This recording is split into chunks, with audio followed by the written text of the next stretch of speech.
Coucou, j'espère que ça va. Bon, j'étais en train de recevoir pas mal de messages sur la lettre du pardon. Mhm. Est-ce que ça te parle? J'ai fait un petit post là où je t'ai envoyé un petit lien. Ça va te parler la lettre du pardon. C'est hyper important que tu prennes le temps de te retourner vers ton passé et de laisser au passé ce que tu as besoin de laisser au passé. D'accord? C'est important aussi parce que ton corps garde en mémoire tout cela. Et la lettre de pardon va te permettre déjà en écrivant, de libérer ton corps de ce que peut-être tu portes encore du passé, d'accord, et également de prendre conscience de ce que tu as pu mettre en place et de te remettre dans le bon contexte. On prend toujours des décisions à un moment donné, dans un contexte particulier, d'accord? Et si on prend cette décision, c'est qu'on décide qu'à un moment donné, cette décision, elle est bonne pour nous, ok? Il faut aussi savoir qu'on est des êtres en évolution.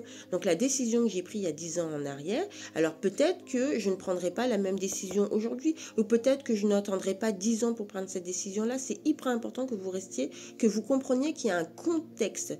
Quand je prends une décision, quand je suis dans un état de bousculement, de souffrance et que je prends une décision, c'est une décision de survie. Et peut-être que c'est pas la bonne décision, mais en tout cas, dans toutes ces décisions que tu as à prendre, il y en a une qui te permet d'être dans cette décision de survie, de sortir de cet état où tu n'es pas bien. Ton corps retient et garde en mémoire tout cela.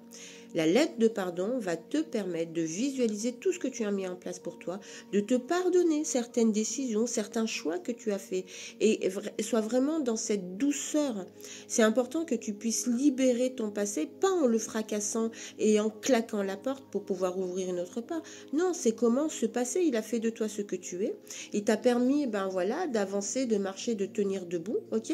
Tu t'aperçois aujourd'hui que tu veux être dans une autre dynamique, donc remercions ce passé qui nous a permis de marcher et de rester debout. Il n'y a pas besoin de claquer ce passé-là. Et la lettre du pardon va t'aider à ça. Ça va te permettre de prendre conscience, ça va te permettre de libérer ton corps et ça va te permettre de fermer gentiment la porte de ce passé pour que tu puisses ouvrir une porte du futur, mais de manière douce, de manière smooth, pas dans l'agressivité, pas dans la fuite, pas dans la colère, pas dans tout ça. Okay?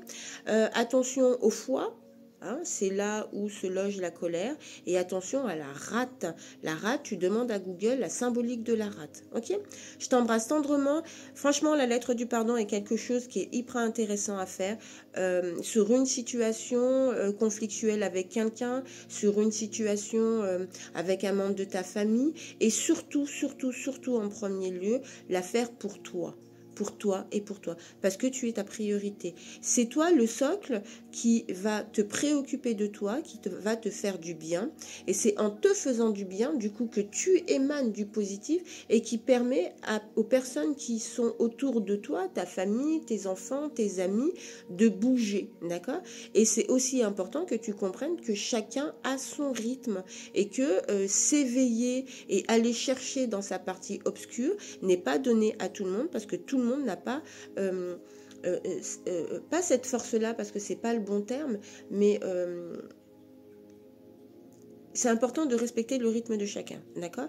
Donc quand tu mets en place des choses, tu les mets en place pour toi. Tu ne les mets pas en place pour l'autre, tu les mets en place pour toi. La lettre de pardon, je pense que ça va te faire du bien pour toi déjà, dans ton être, d'accord? Et que ça va aussi te permettre de te libérer au niveau de ton mental. Voilà, je t'embrasse tendrement. Je refile à des canalisations. C'est pas mal chargé là, mais je pense aussi que, on arrive sur une période. On parle beaucoup de Halloween. J'ai envie de vous dire de quoi parle Halloween. C'est une grande ouverture à nos défunts, à nos morts. Il y a pas mal de choses qui vont se dire sur ces moments-là. Cette lettre du pardon, cette histoire de ton passé, de ta lignée ancestrale, etc., c'est important de le faire et c'est important que tu le fasses avec de la douceur. Je t'embrasse tendrement.